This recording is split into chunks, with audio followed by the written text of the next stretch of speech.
aí, a hora do ungido, com o pastor Paulo Messias. Olá, meus amados irmãos e irmãs, a quem vos saudo com a graça e com a paz do Senhor Jesus. Eu sou o pastor Paulo Messias, da Igreja Videira de Canaã, Goiânia, Goiás, Brasil, chamado por Deus para curar os enfermos, libertar os cativos e pregar o Evangelho da graça.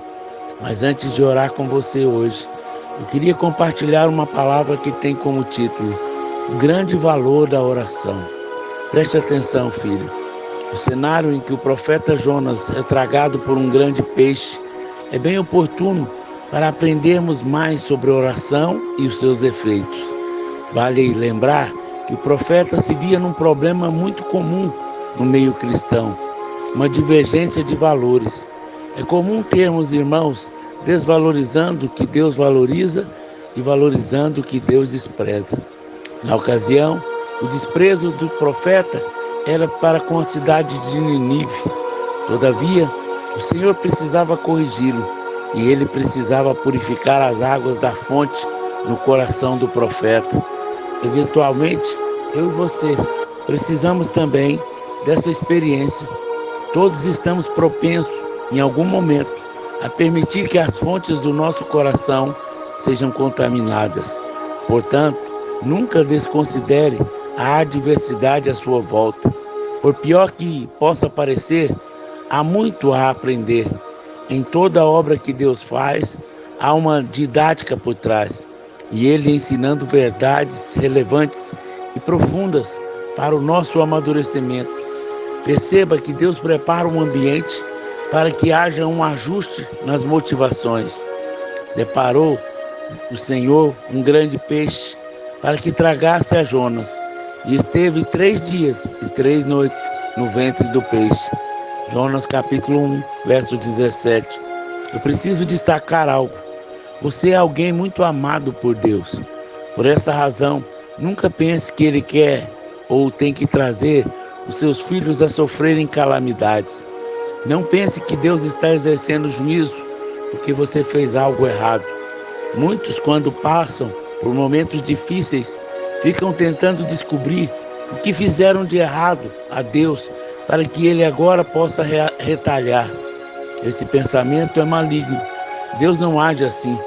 Isso não faz parte do seu caráter. Deus não exerce juízo sobre os seus filhos por causa disso. Em Cristo Jesus, somos justos e ponto final. Todavia, a disciplina de Deus é necessária, mas não confunda disciplina com juízo. O juízo é para condenação, a disciplina é para o amadurecimento. Todas as vezes que você for disciplinado por Deus, será com o fim de amadurecê-lo. Toda disciplina divina trabalha na base do amor. Deus só disciplina a quem ama. Então, quando o Senhor designou um grande peixe para tragar Jonas, foi com a finalidade de levá-lo a mudar de rota. O Pai precisa alterar o destino do profeta. O coração de Jonas estava indiferente ao propósito de Deus. Todas as vezes que o seu coração estiver indiferente ao propósito de Deus, você estará correndo o risco de ser tragado por um grande peixe. E acredite, o grande peixe aponta para a disciplina. Jonas ficou ali 3 dias e 3 noites. Essa experiência me faz observar a criatividade de Deus para levar o homem a acertar o caminho. Em Mateus capítulo 12, verso 39, Jesus diz: mas ele lhe respondeu e disse: uma geração má, adúltera, pede o sinal, porém não se lhe dará outro, senão o sinal do profeta Jonas. No caso de Jesus, o sinal era de ficar 3 dias morto. No fim de 3 dias, ressurgiria da região dos mortos, e seja, ressuscitaria. No caso de Jonas, podemos fazer outra aplicação, que fala de um tempo, um processo disciplinar, com o objetivo de realinhar, definir, remodelar. A estadia no ventre do peixe também aponta para a cruz. Jonas foi chamado do ventre do peixe de inferno. No original é também chamado de morada dos mortos. A cruz é o lugar de fazer morrer a velha natureza com as suas vontades carnais. Sem vida de cruz, jamais você vai desejar ir a Nínive. O ventre do peixe é o método que Deus usa para levar a Jonas as mudanças importantes, como orar com honestidade. Veja que desde que o Senhor chama Jonas, essa é a primeira vez que ele reconhece a necessidade de falar com Deus. Um problema terrível é quando decidimos por muitas coisas sem antes ter a palavra de Deus, sem antes falar com o Pai. Vamos ver no capítulo 2, a oração de Jonas foi de forma reduzida. Vamos destacar partes para que possamos aprender alguns princípios. E orou Jonas a Deus, se o Deus das entranhas do peixe, e disse: na minha angústia clamei ao Senhor, e ele me respondeu. Do ventre do inferno gritei, e tu ouviste a minha voz, porque tu me lançaste no profundo, no coração dos mares, e a corrente das águas me cercou. Todas as tuas ondas, as tuas vagas, têm passado por cima de mim. Veja que Jonas resolveu falar com o Senhor.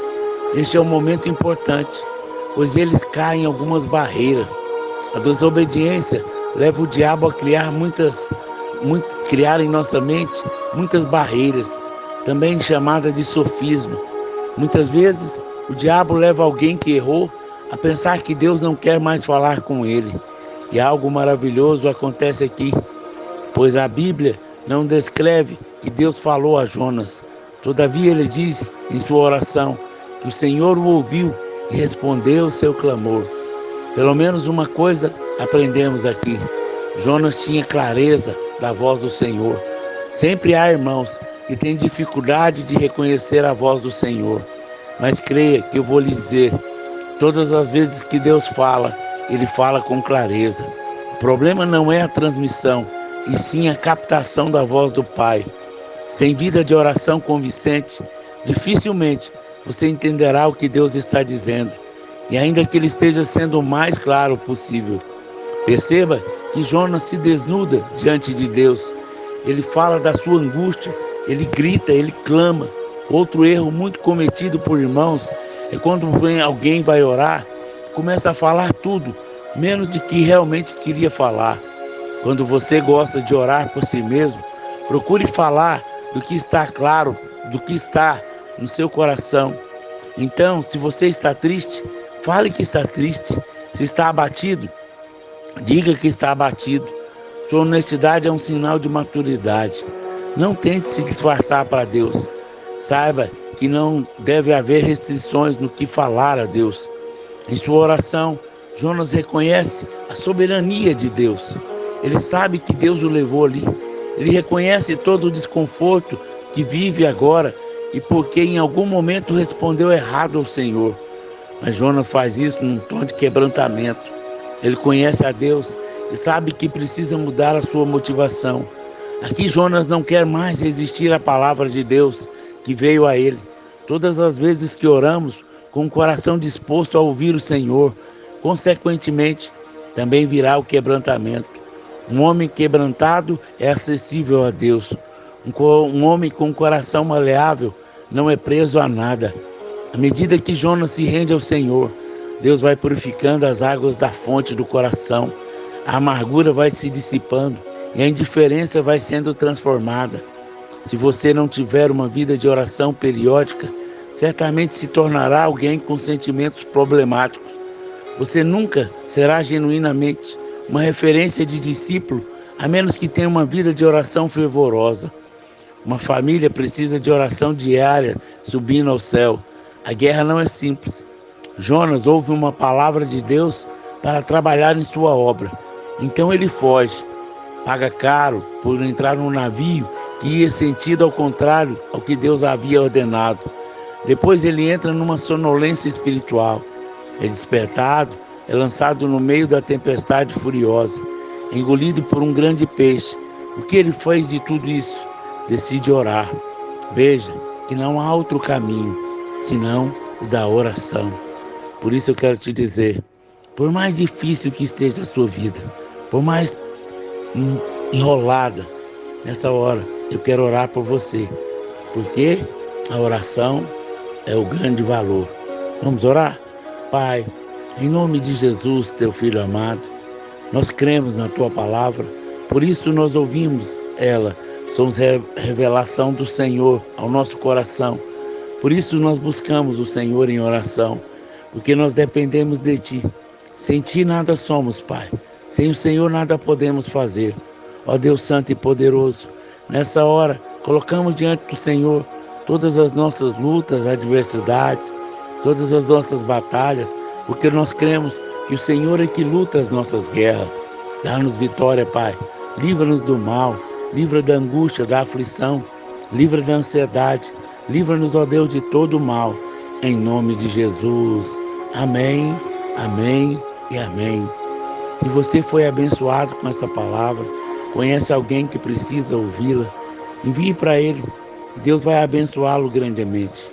Se você quer abençoar o nosso ministério, se você quer ser um financiador, um mantenedor, fale comigo, vou te mandar o número da nossa conta. Nós trabalhamos em várias frentes. Nós abençoamos pessoas indo para o encontro, tendo vida mudada, transformada. Nós também abençoamos pessoas entregando cestas básicas. Seja generoso. Se Deus falar ao seu coração, nos ajude e nos abençoe. E veja a resposta do céu sobre a sua vida. Eu te abençoo em nome de Jesus. Amém?